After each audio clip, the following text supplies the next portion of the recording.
고난을 이기는 신앙은 많지만 영광을 이기는 신앙은 드물다라고 합니다. 이 이야기는 우리가 힘들고 어려울 때는 하나님을 잘 믿고 의지하지만 하나님이 은혜를 주셔서 그 힘든 시기를 벗어나게 하고 먹고 살만해지면은 하나님을 위해서 살기보다는 자기 자신을 위해서 살기가 쉽다는 것을 말하는 것입니다. 하나님은 예루살렘을 신부로 삼으시고 그리고 옷을 입혀주시고 많은 장신구들로 화려하게 하시고 그리고 그 머리에 관을 씌워주셨습니다. 그 예루살렘이 이제 그것들을 가지고 우상을 숭배하게 되었음을 오늘 본문은 저희 가운데 말씀하고 있습니다. 오늘 본문을 통해서 그 사실을 확인해 보도록 하겠습니다.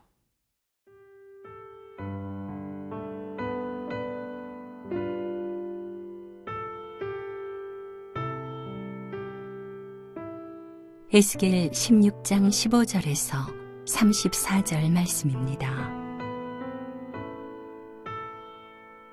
그러나 네가 내 화려함을 믿고 내 명성을 가지고 행음하되 지나가는 모든 자와 더불어 음란을 많이 행함으로 내 몸이 그들의 것이 되도다.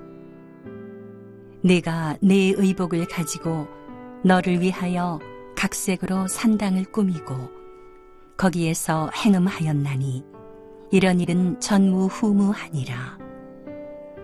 네가 또 내가 준 금은 장식품으로 너를 위하여 남자 우상을 만들어 행음하며 또 내 수놓은 옷을 그 우상에게 입히고 나의 기름과 향을 그 앞에 베풀며 또 내가 네게 주어 먹게 한 내 음식물 곧 고운 밀가루와 기름과 꿀을 내가 그 앞에 베풀어 향기를 삼았나니 과연 그렇게 하였느니라. 주 여호와의 말씀이니라. 또 내가 나를 위하여 낳은 내 자녀를 그들에게 데리고 가서 드려 제물로 삼아 불살랐느니라.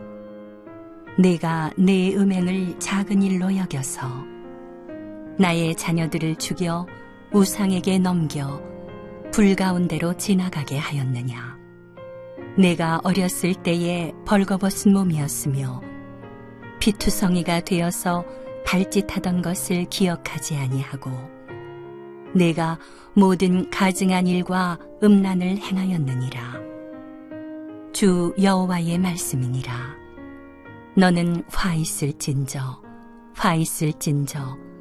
네가 모든 악을 행한 후에 너를 위하여 누각을 건축하며 모든 거리에 높은 대를 쌓았도다. 내가 높은 대를 모든 길 어귀에 쌓고 내 아름다움을 가증하게 하여 모든 지나가는 자에게 다리를 벌려 심히 음행하고 하체가 큰 네 이웃나라 애굽 사람과도 음행하되 심히 음란히 하여 내 진노를 샀도다. 그러므로 내가 내 손을 내 위에 펴서 내 일용할 양식을 감하고 너를 미워하는 블레셋 여자 곧 내 더러운 행실을 부끄러워하는 자에게 너를 넘겨 임의로 하게 하였거늘 내가 음욕이 차지 아니하여 또 아수르 사람과 행음하고 그들과 행음하고도 아직도 부족하게 여겨 장사하는 땅 갈대아에까지 심히 행음하되 아직도 족한 줄을 알지 못하였느니라. 주 여호와의 말씀이니라. 내가 이 모든 일을 행하니 이는 방자한 음녀의 행위라. 내 마음이 어찌 그리 약한지 내가 누각을 모든 길 어귀에 건축하며 높은 대를 모든 거리에 쌓고도 값을 싫어하니 창기 같지도 아니하도다. 그 남편 대신에 다른 남자들과 내통하여 간음하는 아내로다. 사람들은 모든 창기에게 선물을 주거늘 오직 너는 내 모든 정든 자에게 선물을 주며 값을 주어서 사방에서 와서 너와 행음하게 하니 내 음란함이 다른 여인과 같지 아니함은 행음하려고 너를 따르는 자가 없음이며 또 내가 값을 받지 아니하고 도리어 값을 줌이라. 그런즉 다른 여인과 같지 아니하니라.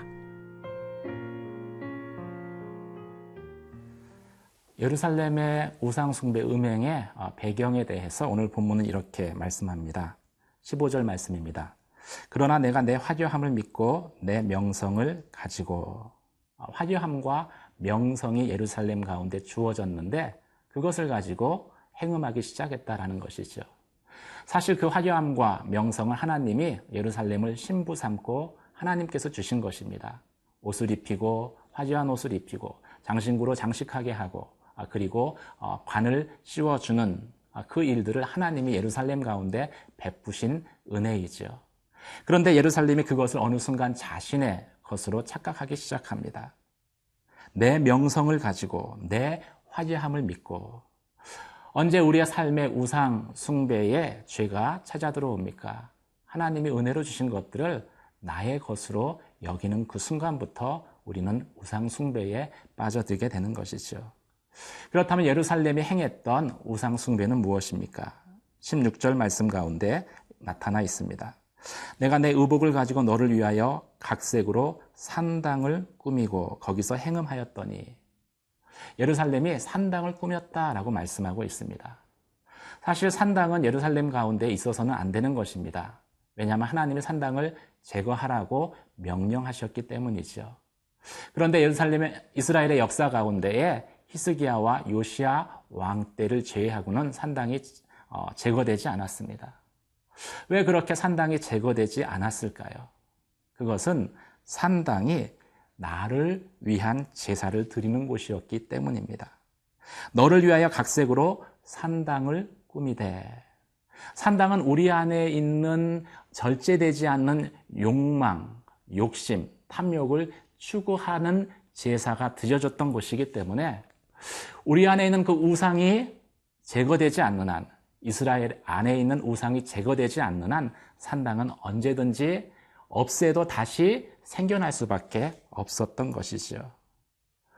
산당에서 이스라엘이 행했던 음행, 그 음행은 하나님 앞에 가증한 것이었다라고 말씀하고 있습니다. 왜 가증합니까?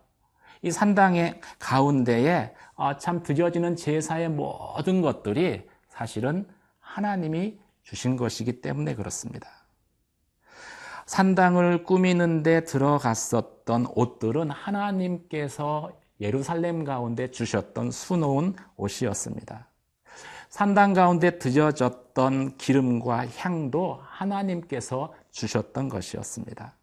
산당 가운데 진설한 그 음식은 하나님께서 예루살렘 가운데 주어 먹게 한 고운 밀가루와 기름과 꿀이었습니다. 하나님이 은혜로 주셨는데 그것을 하나님의 영광을 위해서 사용하는 것이 아니라 우상 숭배를 하는데 그 하나님이 주신 것들을 다 사용했다라고 오늘 말씀 가운데 기록하고 있는 것이지요. 그래서 하나님께서 이 일에 대해서 가증히 여기실 수밖에 없었습니다. 죄라는 것은 시작은 미약하지만 점점 불어나서 나중에는 참 천일공노할 죄까지 달아르게 됩니다. 산당에서 제사 드렸던 이스라엘의 우상 숭배가 어디까지 이릅니까? 20절 말씀을 같이 보겠습니다. 또 내가 나를 위하여 낳은 내 자녀를 그들에게 데리고 가서 드려 제물로 삼아 불살라느니라. 가나안의 제사 가운데에는 특히 몰렉의 우상 가운데에는 자신의 자녀를 들여서 드리는 그러한 제사가 있었습니다. 그런데 그런 제사까지도 예루살렘이 동일하게 가나안과 똑같이 저질렀다라는 것이지요. 도덕적으로 도저히 용인할 수 없는 그런 죄를 우상 숭배하는 가운데 저지르게 된 것입니다. 그런데도 예루살렘은 그 일을 오히려 작은 일로 여겼습니다. 아무 일도 아니다라고 여긴 것이죠. 이것이 하나님께는 또한 가증한 일이었습니다. 그래서 하나님께서는 그 예루살렘을 향하여서 징계, 심판할 수밖에 없었던 것이지요.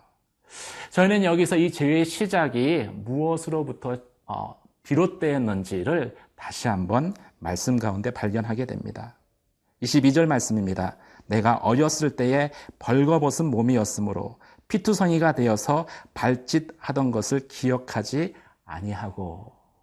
하나님이 힘들고 어려울 때 우리 가운데 주셨던 그 은혜를 잊어버렸을 때 하나님이 은혜로 주신 것들을 나의 것으로 내가 간주하기 시작하였을 때 나를 위한 우상 숭배가 시작되었음을 오늘 본문은 다시 한번 말씀하고 있는 것이죠. 내가 그 벌거벗은 몸으로 전 살기 위해서 발짓하였을 때 나를 불쌍히 여기시고 그리고 당신의 신부 삼아주신 하나님의 은혜를 다시 한번 기억하며 내게 하나님이 누리라고 주신 것들이 나의 것이 아니라 하나님의 은혜로 내게 주어진 것이라는 믿음의 고백을 드리는 저와 여러분 되시기를 주님의 이름으로 축원합니다.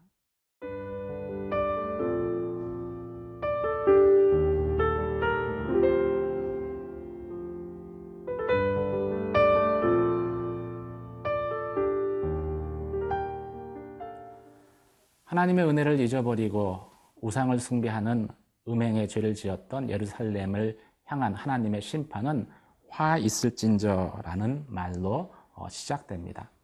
23절 말씀을 같이 보도록 하겠습니다. 주 여호와의 말씀이니라 너는 화 있을진저 내가 모든 악을 행한 후에 24절 너를 위하여 누각을 건축하며 모든 거리에 높은 대를 쌓았도다. 하나님께서 예루살렘을 심판할 수밖에 없었던 것은 그들이 누각과 높은 대를 쌓았기 때문입니다. 누각과 높은 대라는 것은 우상 숭배를 행했던 그런 제단과 같은 것을 의미하는 것이죠. 그런데 이스라엘 가운데 우상 숭배가 얼마나 만연되었냐라는 것은 그 높은 대가 모든 길 어귀에 쌓여졌다라는 그 말을 통해서 다시 한번 확인할 수 있습니다. 이스라엘의 우상 숭배는 일부 백성들에 국한된 것이 아니라 이스라엘 전역 가운데 만연된 우상 숭배였던 것이죠. 이어서 본문의 말씀은 이스라엘의 우상 숭배를 또 다른 각도에서 저희 가운데 말씀하고 있습니다. 애굽 사람과도 음행하고 아수르 사람과도 행음하고 29절에 갈대아까지 심히 음행하였으되. 영적인 우상 숭배는 신들의 가나안의 신들의 형상을 만들어 놓고 거기에 절하고 음행하는 것이었다라면은 정치적인 우상 숭배는 그 하나님을 의지하시는 대신에 애굽과 아수르와 갈대아 사람들과 연합해서 그들의 생존의 길을 모색하는 것이다라고 말씀할 수 있습니다. 그렇다면 왜 정치적인 그 연합을 하나님께서는 우상 숭배다라고 말씀하셨을까요? 물론 그것이 정치적인 것에 머물 수도 있지만 정치적으로 연합하였다라는 것은 그 나라에 있었던 우상들이 실제로 이스라엘 가운데 들어와서 백성들을 우상 숭배 가운데에 빠지게 만들었기 때문일 것입니다. 먼저 오늘 본문 말씀은 애굽 사람과의 우상 숭배에 대해서 이야기합니다. 하체가 큰 내 이웃나라 애굽 사람과도 음행하되. 여기서 하체가 크다는 것은 그만큼 우상 숭배의 정도가 컸다라는 것도 의미할 수 있지만 당시에 가장 정치적인 영향력이 큰 애굽과 이스라엘이 연합한 것을 의미하는 것이다라고도 볼 수 있습니다. 또 아수르 사람과도 이스라엘은 행음하였습니다. 아수르는 그 당시에 가장 큰 군사력을 가지고 있었습니다. 그래서 하나님보다는 아수르의 군사력을 의지해서 이스라엘의 살 길을 찾으려 했다는 것을 저희는 또 이스라엘 역사 가운데 발견할 수 있는 것이죠. 또 갈대아 사람들과도 이스라엘은 행음하였습니다. 그런데 이 갈대아 사람들에 대한 묘사 가운데 장사하는 땅 갈대아까지라고 묘사되는 말씀에 주목해 보시기 바랍니다. 갈대아 사람들은 장사하는 사람들이었습니다. 상인들이었죠. 그래서 많은 부를 가지고 있었는데 이스라엘이 그 부를 하나님보다 더 의지했음을 의미하는 것입니다. 애굽과도 음행하고 아수르와도 음행하고 갈대아와도 음행했습니다. 어쩌면 우리의 삶 가운데에 눈에 보이는 애굽과 아수르와 갈대아는 없는지 몰라도 그 예루살렘이 그 당시에 음행했었던 동일한 대상을 저희는 오늘도 그 우상숭배의 대상으로 여기고 있지는 않는지요. 리차드 포스터는 현대인의 우상에 대해서 세 가지를 언급했습니다. 돈과 섹스와 권력이지요. 어쩌면 우리 안에도 그런 그 하나님보다 더 나를 위해서 추구하는 돈에 대한 욕구, 권력에 대한 욕구, 그리고 또 성적인 것에 대한 욕구들, 그것들이 우리 안에도 여전히 존재한다면은 우리는 그 애굽과 아수르와 또 갈대아와 그 음행한 예루살렘과 다르지 않을 것을 성경은 말씀하고 있습니다. 예루살렘의 우상숭배의 특징은 무엇입니까? 34절 말씀을 같이 보도록 하겠습니다. 내 음란함이 다른 여인과 같지 아니함은 행음하려고 너를 따르는 자가 없음이며 내가 값을 받지 아니하고 도리어 값을 주니라. 그런즉 다른 여인과 같지 아니하니라. 예루살렘의 우상 숭배의 특징은 보통 창녀가 음행을 할 때는 값을 받고 합니다. 그런데 예루살렘은 값을 받는 것이 아니라 오히려 값을 치르고 음행을 저질렀다라는 것이죠. 무엇 때문에 값을 치르겠습니까? 그것은 예루살렘이 그 일을 좋아하기 때문에, 죄를 짓는 것을 좋아하고 음행하는 것을 좋아하기 때문에 본인이 본인의 대가를 지불하고 음행을 저질렀다는 것을 오늘 성경은 말씀하고 있습니다. 어쩌면 우리 안에 있는 우상들, 그것들은 참 내가 좋아서 쫓아가는 그러한 우상들이 아니겠는지요. 오늘 성경 말씀은 하나님이 주신 것들로 우상 숭배했던 예루살렘의 그 죄를 언급하면서 동일한 죄의 동기들이 우상 숭배의 유혹이 저희 가운데 있음을 말씀하고 있습니다. 여러분은 하나님이 주신 것들로 하나님을 위해서 사용하십니까? 아니면 여러분의 즐거움을, 쾌락을, 만족을 위해서 사용하십니까? 오늘 말씀을 통해서 다시 한번 주님 앞에 여러분 자신을 드리는 저와 여러분 되시기를 주님의 이름으로 축원합니다. 기도하시겠습니다. 하나님이 내게 주신 돈과 또 명예와 권력이 우상이 되지 않게 하여 주시고 온전히 그것을 주신 이가 하나님이시고 나는 청지기임을 항상 잊지 않게 하여 주시옵소서. 그것으로 나를 위한 우상을 쌓지 않게 하시고 온전히 하나님의 영광만을 위해 사용케 하여 주시옵소서. 애굽 사람과 아수르 사람과 갈대아 사람과 음행했었던 그 예루살렘의 죄악됨을 되돌아보게 하셔서 우리의 삶 가운데 또 돈과 섹스와 또 권력에 대한 참으로 그 우상 숭배하고자 하는 우리 안의 동기들을 온전히 성령의 능력으로 다스릴 수 있는 그러한 삶을 살게 하여 주시옵소서. 그렇게 도우실 하나님을 온전히 의지하오며 우리 주 예수 그리스도의 이름으로 기도드립니다.